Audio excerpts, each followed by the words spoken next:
Hello, everybody, and welcome to the inaugural Flock-Free podcast.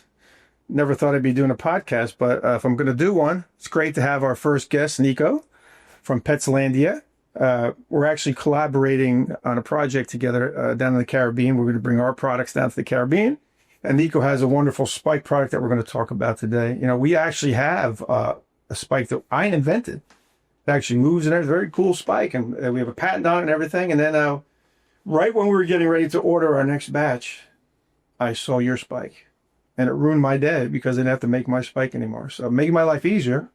So Nico, tell me about your spike. How'd you come about this thing?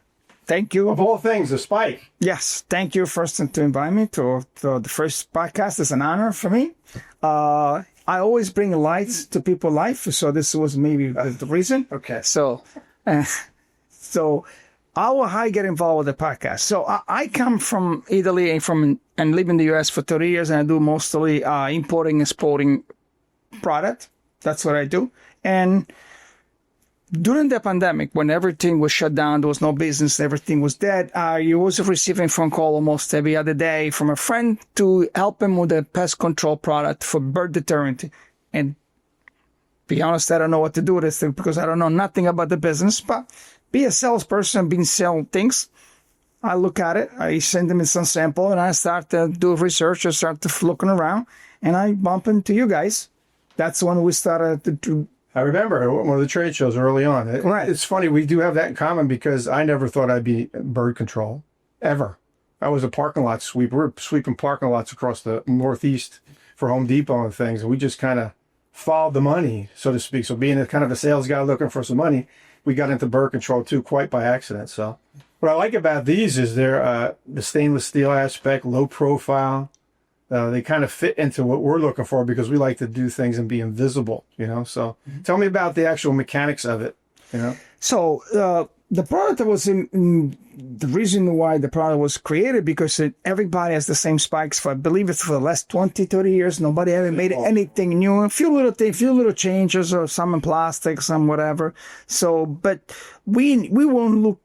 Living in Italy and people from Italy, they have a lot of landmark buildings. So they want to make sure they don't destroy the aesthetical part of the building because especially all the museum statues that we have, they were looking for something that was a minimal invasive or optical wise. And so that was created, and the strip was created the first time made out of 310 stainless steel, same materials of the shocks of the car, also secure as a cure also for a salt water, has that characteristic, has that application on it.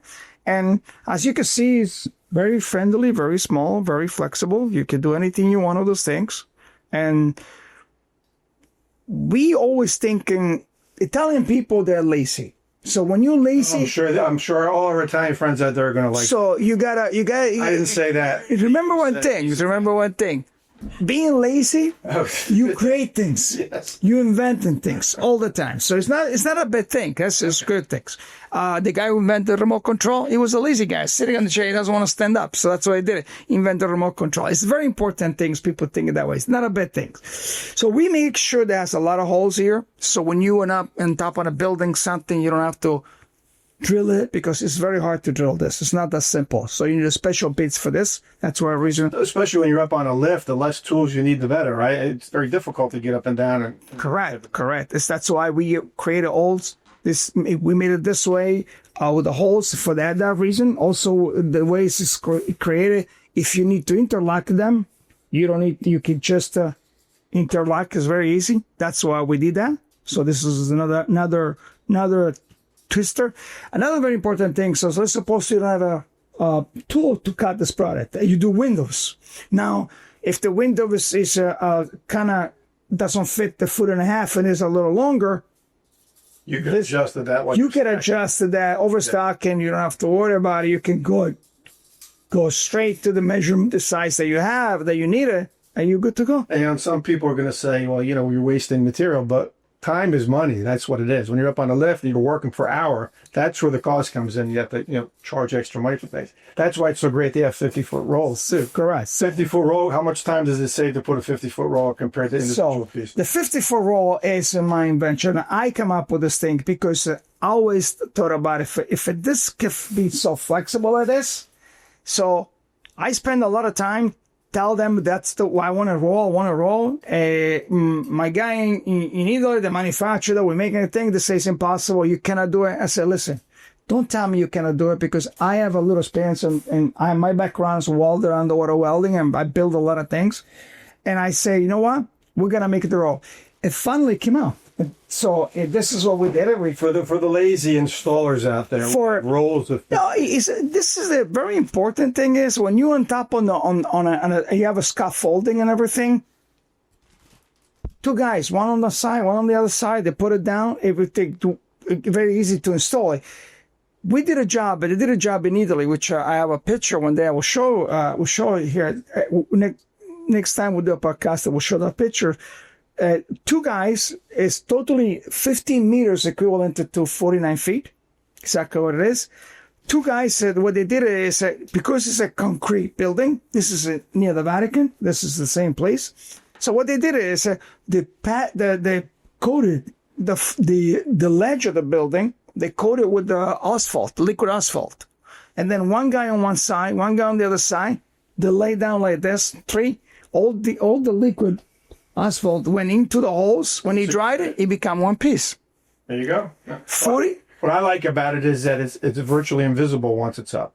Because even here in America, these, especially fast food restaurants, they have a whole science behind why they build, these restaurants and the color scheme and everything. And then guys show up and put these ugly spikes on these beautiful buildings that these architects spend hours designing. So the fact that we can do bird control and be invisible is key to good bird control, I think. So that's correct. That's what attracted me to them as well. Tom, one thing that attracted me, I really like to work with you guys because you guys really always think out of the box. So you guys come up with this UV paint, which if you don't mind to explain, so it's very important. This is why I'm going to the Caribbean to represent Flock Free and Petslandia. That's the reason I'm going there. If you don't mind to explain to why we use this other two product. It's very important for people to know and see how this thing works. It's very give you an extra tools into your toolbox that can be very important for people to know. So the purpose behind spikes is to prevent birds from landing from full flight. So they're coming towards the building. They're flying pretty fast. And typically when you have longer spikes, and different widths that are available, they see the spike and they don't crash into them typically. But even there, if a bird's going full speed and the light is not great, they actually have impaled themselves on big spikes. So that's the only thing I ever heard from anybody negative about this, that they're very sharp. But what we do is we always have a thing of Flock Free, do a visual with consequences. In this case, we're actually taking a visual to keep a bad consequence from happening. So if we put UV paint on top of these spikes, the birds will see them from a distance, and the UV paint will almost act as a warning signal. The other thing that can happen is if a bird lands next to these spikes, if they're small enough, they can tippy-toe in between the sharp edges and maybe build a nest. I haven't seen it yet, but it's a possibility. So we have something called Surface Protect. So the Surface Protect is a liquid plastic that we apply to the top of the spike, and we put the UV paint on top. So if a bird were to land next to the spike, they would try to walk on the spike. It's so sticky. They don't like sticky stuff because they are tree-dwelling birds or cliff-dwelling birds. So anything sticky, they're part of the food chain. They got to take off quick. They don't like anything sticky. So we've actually taken the spike and made it just a little better and make it safer for the birds. Do you mind to explain to me a little more in details how you apply the UV paint? That you just spray on it, you topple, how you do that? And also the soft protect, how you do? You paint with a brush? We made it really easy. Because, again, it has to be fast, right? So the UV paint comes in a dauber, comes in gallons and the quarts and stuff. But we have a dauber, and you simply it's like a bingo dauber. And you just daub it on every 3 inches. It doesn't take, you don't have to slab it on, just to give them a little warning signal. The Surface Protect comes in gallons and quarts, and you can use a brush, a roller, anything you want to apply. We've applied it with rags if we need to, but you put 5 coats of this stuff on, it makes it super sticky. What's nice about this stuff is that when it gets wet, it cleans itself, and then it gets sticky again, and it's impervious to heat or cold. So it makes a nice combination of the two. Now, what happens is once the birds, if you have residential birds on a building, once they learn to stay away from the purple, then the spikes become a permanent, effective solution. So I think they're going to work really well together, especially in the Caribbean, Yeah. So just so that I understand, me personally, I understand correctly. So the dauber, you just top it like that, and the paint is you pay some money. How many time you can coat this? How many time you do? Yeah, so what happens is the Surface Pro-Tac dries clear. So you put the UV paint on first, and then you put the Surface Pro-Tac over, and actually the Surface Pro-Tac will seal the paint into place, so it actually protects it. Okay. And that way that paint will last for a really long time. You can actually also paint your spikes, as you know. I'm not telling you, you paint the spike to match the building, and then you do this process. We haven't done that before. Because this is Surface Pro-Tac is clear, so you can paint it to match the building, and you can still protect it with the sticky stuff and then make it UV. And you put the UV paint before or after you paint? You put so you paint the building first, you paint the spike to match the building. Okay. Then you put the UV paint on, and then you put the Surface Pro-Tac on. Perfect. So it's a real simple thing. We have videos that show how to do it, and we're available phone calls. It's pretty easy stuff. No. So I think it's going to be a really good collaboration. What do you think? No, I like the idea because if you put a spikes down for a PMP that doesn't work, really the job is finished there. Maybe not have to come back for a long time to the building. But you told me something about the spray that you use. That you spray the building if there's a project for it, so with some type certain feed. So there's something else that you're doing that you say they apply to buildings and things. So do you mind to elaborate a little bit on that? What we do at Flock Freeze, we believe in a visual with consequences. So birds are very visual animals. If you give them a visual and there's no consequence, they become, disinterested in that visual. If you put a fake owl up, after about a couple of weeks, the fake owl becomes ineffective. It doesn't do anything because there's no consequence. So we have several different visual products, and then we apply consequences. And what happens is the bird then learn, and they become afraid of the visual forever. So we have sprays that have a dye in it that you can spray that only the birds see it. We have the UV paint that's pretty much the same color. So what we do is we teach the birds, and we also help people incorporate recurring revenue. You treat birds just like you do rodents and insects. Same thing. So trying to make birds go away with just one thing is impossible. Something that I learned that not everybody's doing that. So this is something that you guys have been working on it to see how a new approach, yes. You approach it to bring more revenue, which is something that caught my attention because I love recurring revenue. So that's why I thought about... And I always tease too that when I got into the bird business by accident, I did my research and tried to learn what bird control was all about. And everybody was doing the same thing. I always tease, nets and spikes, nets and spikes. So we actually go back and we take a old product, a spike, and you made it new again. Now we can actually use it as an effective approach. And it's invisible. You don't see it. That's a smart product. So happily look, I always look when there's something negative in life. I always try to get the one part of that negative thing that bring you positive. And this is when it was created through the pandemic. I looked to, there's nothing going on. So let me play with this.